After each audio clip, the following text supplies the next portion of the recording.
Bismillah. Assalamualaikum warahmatullahi wabarakatuh. Waalaikumsalam.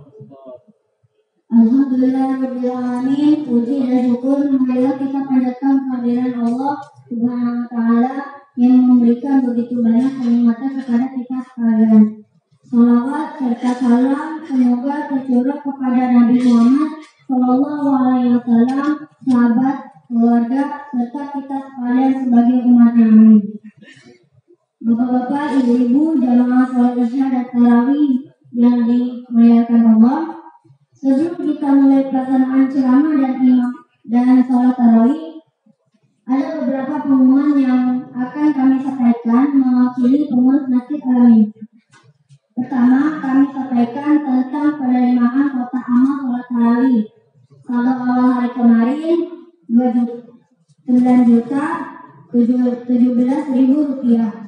Penerimaan dari kotak amal sholat tarawih hari kemarin, hari Kamis tanggal 4 April 2024 Masehi atau 25 Ramadan 1445 Hijriah, yaitu sebesar Rp1.495.000. Umara sebesar Rp525.000. Saldo bermalam ini Rp9.987.000. Terima kasih kami ucapkan kepada para pemberi infak dan sedekah. Semoga amal ibadah Bapak Ibu sekalian mendapatkan pahala yang berlipat ganda dari Allah Subhanahu wa Ta'ala. Berikutnya kami sampaikan bahwa pada malam ini yang bertindak sebagai penceramah dan imam sholat tarawih adalah Ustadz Andri Zakaria dari YFM. Alhamdulillah beliau sudah ada di tengah-tengah kita. Marilah kita mulai rangkaian ibadah tarawih kita untuk itu kepada Ustadz Andri Zakaria berkenan kiranya untuk memulai ceramahnya. Demikianlah pengumuman yang dapat kami sampaikan. Terima kasih atas perhatiannya. Billahi taufiq wal hidayah. Wassalamualaikum warahmatullahi wabarakatuh. Bismillahirrahmanirrahim. Assalamualaikum warahmatullahi wabarakatuh. Alhamdulillahilladzi hadana li hadza wa ma kunna linahtadiya laula hadana Allah. Asyhadu an la ilaha illallah wa asyhadu anna Muhammadar Rasulullah. Allahumma shalli wa sallim ala nabiyyina Muhammadin wa ala alihi wa sahbihi ajma'in. Allahumma ij'alna mimman shama syahra wastakmala al-ajra wa adraka lailatul qadr wa faza bi faizati rabbi tabaraka wa ta'ala. Amma ba'd. Hadirin sekalian rahimani wa rahimakumullah, alhamdulillah berbahagia sekali kita bisa berkumpul dalam majelis ini dan dengan sehat walafiat. Curah nikmat yang besar Allah Subhanahu wa Ta'ala, semoga termasuk abdan syakura, hamba yang bersyukur atas nikmat yang luar biasa ini. Salawat dan salam kita sampaikan kepada junjungan besar Muhammad sallallahu alaihi wasallam, keluarganya, sahabat, tabi'in, dan semoga kita termasuk umatnya nanti yang akan mendapatkan syafaat ujungnya dari beliau dengan izin Allah Subhanahu wa Ta'ala. Hadirin sekalian, tadi kita sudah mendapatkan janji dari baginda sallallahu alaihi wasallam bahwasanya lisa'imina farhatani, ada dua kebahagiaan orang yang berpuasa itu. Yang pertama adalah farhatun indal fitri, kebahagiaan ketika dia berbuka, farhatun indal liqa'i rabbih, dan kebahagiaan ketika dia bertemu dengan Rabbnya. Hadirin sekalian, apapun menu berbuka puasa kita, pasti kita bahagia, betul tidak? Mau cuma air putih, korma, seblak, gorengan, cimol, macam-macam, kita bahagia. Nah, itu janji Nabi Sallallahu Alaihi Wasallam. Dan alhamdulillah Indonesia masih dalam kondisi khatulistiwa. Hanya 13-14 jam saja matahari begitu aja. Bagaimana wilayah utara, bumi bagian utara 18 sampai 21 jam berpuasa. Ya. Ada di Rusia jam 12 buka, jam 3 sudah sahur lagi. Di Palestina ya kan, berbukanya sekitar jam 8 atau 9 malam. Kondisinya untuk berbuka pun bahkan mereka memasak dari pakan ternak. Kelaparan dan juga ancaman dari bom-bom Zionis Israel. Maka dapat menjadi abdan syukur, hamba yang bersyukur. Apalagi kita menuju perlombaan akhir. Imam Ibnu Qayyim Az-Jauzi menyatakan, maka Ibnu Qayyim menyatakan bahwasanya kuda pacu jika mendekati finish, maka dia akan mengerahkan semua kemampuannya untuk memenangkan perlombaan ini. Kalau kita termasuk merasa kita berlomba untuk mencapai ampunan Allah, untuk mencapai derajat takwa, maka anggaplah kita sedang berlomba mendekati garis finish, maka hendaklah kita menjadi seperti kuda pacu yang bertambah semangat, bertambah giat, bertambah kekuatan untuk bisa kita sampai finish dalam keadaan Allah ridha pada kita. Hadirin sekalian rahimani wa rahimakumullah. Bahkan kita menyebutkan bahwasannya Nabi SAW itu ketika 10 hari itu punya kebiasaan yang berbeda, lebih bersungguh-sungguh. Karena Rasulullah SAW yajtahidu fil ashr al-awakhir ma la yajtahidu fi ghairihi. Nabi SAW bersungguh-sungguh pada 10 hari yang terakhir pada bulan Ramadan melebihi kesungguhan beliau di waktu-waktu yang lain. Kalau pada 10 hari terakhir, maka kesungguhan Nabi melebihi dari kesungguhan waktu-waktu yang lain. Bahkan kita sudah populer hadis ini dari Aisyah radhiyallahu anha, istri beliau dengan kesaksian terhadap bagaimana baginda yang kita cintai ini di 10 hari terakhir. Dari Aisyah radhiyallahu anha, karena Rasulullah SAW idza dakhala al-ashr syahida mi'zarah wa ahya lailahu wa yaqadha ahlahu. Nabi, kata Aisyah, ketika memasuki 10 hari terakhir, mengencangkan sarungnya. Maksudnya mengencangkan bukan berarti ikat pinggang kita tambah kencang. Disebutkan maksudnya menjauhi istri-istrinya. Dijelaskan menjauhi dari berjima dengan istrinya. Kemudian menghidupkan malam-malamnya dan membangunkan keluarganya. Hidupkan malamnya, jauhi istri, maka ajak keluarga kita. Ingatkan keluarga kita, anak kita untuk menghidupkan malam-malam yang sungguh keberkahan. Hadirin sekalian, rahimani wa rahimakumullah. Hadirin sekalian, dalam konteks kajian kita pada malam ini, saya ingin menggabungkan sebuah hal yang menarik ketika dalam satu hadis digabungkan 3 kondisi keadaan. Yang pertama tentang Ramadan, yang kedua tentang orang tua, dan yang ketiga tentang sholawat. Digabungkan dalam satu hadis yang mungkin sudah populer dan pernah disampaikan oleh asatidz yang lain, bahwasanya ada 3 doa kejelekan dari Jibril yang diaminkan Nabi SAW terhadap 3 kelompok ini. Yang pertama disebutkan adalah ketika Nabi mengatakan, Nabi naik mimbar berkata, amin, amin, amin. Sudah selesai pemilunya ya. Jadi boleh nggak apa-apa. Amin, dia panjang ya, bukan amin ya. Amin, amin, amin. Kabulkan, kabulkan, kabulkan. Ya Rasulullah, makum tatas nahar. Ya Rasulullah, kenapa aku mengucapkan kalimat seperti itu? Amin, amin, amin. Ternyata kami menjawab, atani Jibril, faqali. Jibril datang kepadaku dan berkata kepadaku, apa perkataan Jibril? Mendoakan kejelekan kepada 3 kelompok manusia. Rogima anfu abdin, celaka, hinalah. Siapa yang cemila? Yang pertama adalah adraka abawaihi au ahadahuma lam yudkhilul jannah. Orang yang bertemu orang tuanya masih hidup salah satunya atau dua-duanya masih hidup orang tuanya itu, tetapi tidak bisa membuat dia masuk ke dalam surga. Celaka. Maka Nabi mengatakan amin. Doa dari kecelakaan dari makhluk yang paling mulia di langit dengan makhluk yang paling mulia. Pertama adalah orang yang orang tuanya masih hidup, salah satu dua-duanya, tapi kita tidak memaksimalkan dan berbuat baik kepada orang tua kita, tidak membuat kita masuk ke dalam surga. Dan yang kedua adalah dahulu alaihi Ramadan lam yaghfir lahu. Dia masuk dalam Ramadan, tetapi Allah tidak mengampuni dia. Masuk Ramadan gak diampuni. Celaka, kata Jibril. Nabi mengatakan amin. Bahkan ada perkataan populer dari Imam Qatadah, beliau mengatakan, man lam yughfar lahu fi Ramadan fala yughfar lahu fi ma siwa.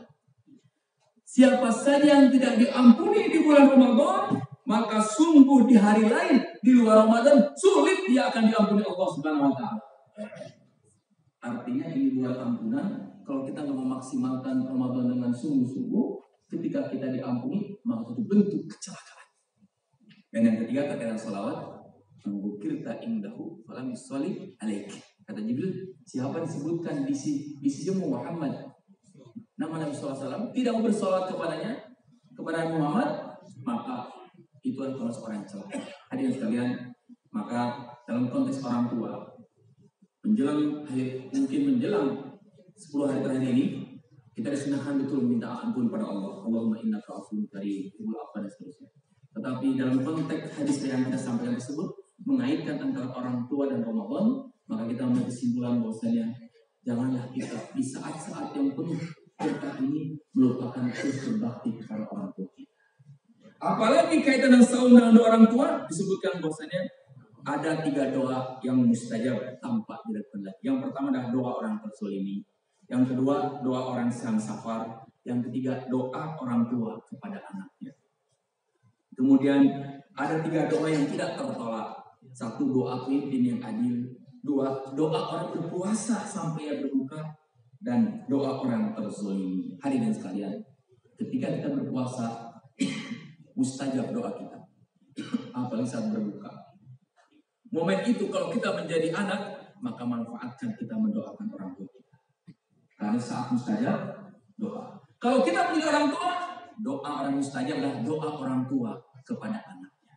Maka jangan lupakan di saat kita berbuka atau sedang berpuasa, doakan anak-anak kita. Semoga menjadi peniup mata hati kita, menjadi imam bagi orang-orang yang bertakwa. Maka digandengkan antara Ramadan dengan orang tua. Hadirin sekalian, maka bersiap-siaplah orang yang menyepelekan orang tuanya, mengabaikan orang tuanya, akan mendapat madesu. Apa maksud?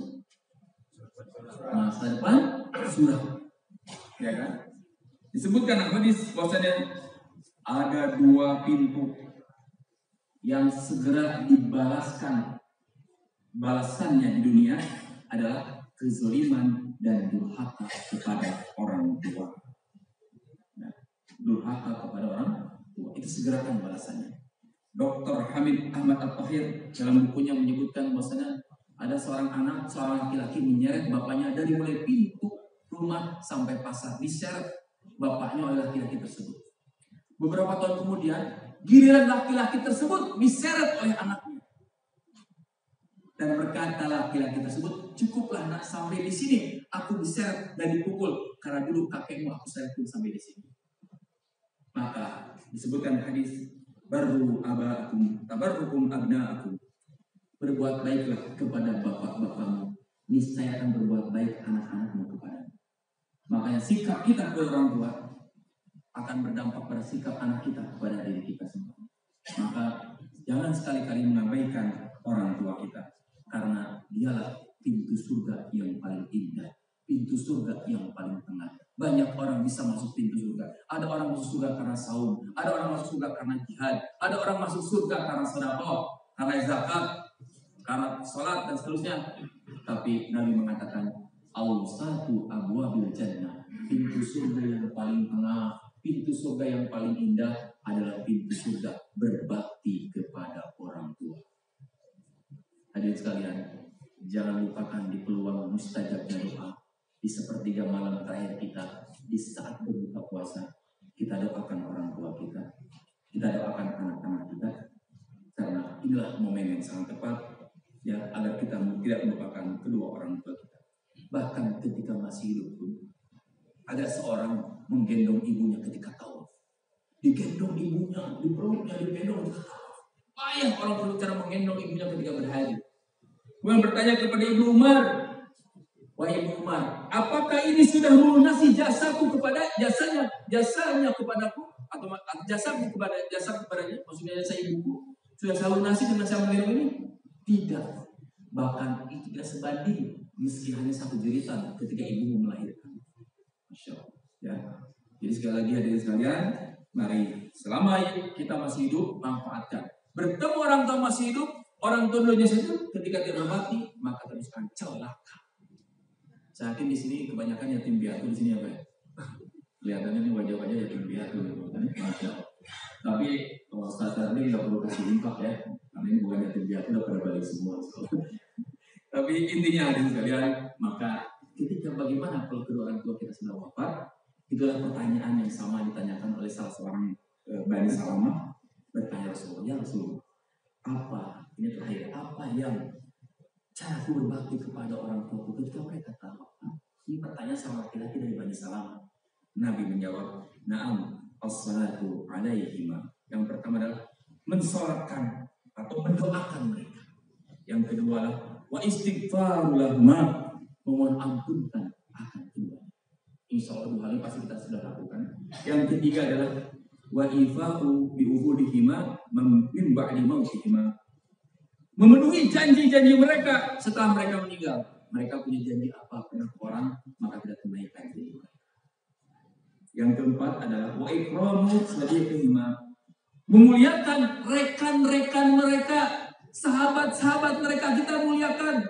Memang ada contohnya kemuliaannya, ada, yaitu ketika Ibnu Umar, anaknya Khalifah Umar bin Khattab, naik onta yang indah, berpakaian sorban yang bagus. Ketika di tengah jalan ada orang Arab Badu kampung berjalan, di stop, suruh naik ontanya, diangkat, suruh ikut dibonceng sampai tujuan. Setelah sampai orang Arab Badu itu, orang kampung ini oleh Ibnu Umar yang mulia anak Khalifah, kemudian diberikan sorban yang indah kepada orang Arab Badu kampung. Ditanya, mengapa engkau lakukan itu? Beliau menjawab, bapaknya orang Arab Badu ini adalah teman akrab dari bapakku Umar bin Khattab.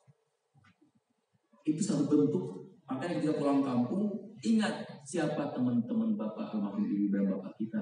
Datangi, peluk, kasih hadiah, muliakan. Ya, pulang kampung, oh ini teman di masjid bapak, almarhum, datangi, muliakan, beri hadiah. Itu bentuk kita bagaimana memuliakan, berbakti kepada orang tua. Dan yang terakhir adalah wasilatul rahim bila tusawwu illa bihima, yaitu menyambung silaturahmi dan kerabat yang terjalin karena sebab keberadaan mereka.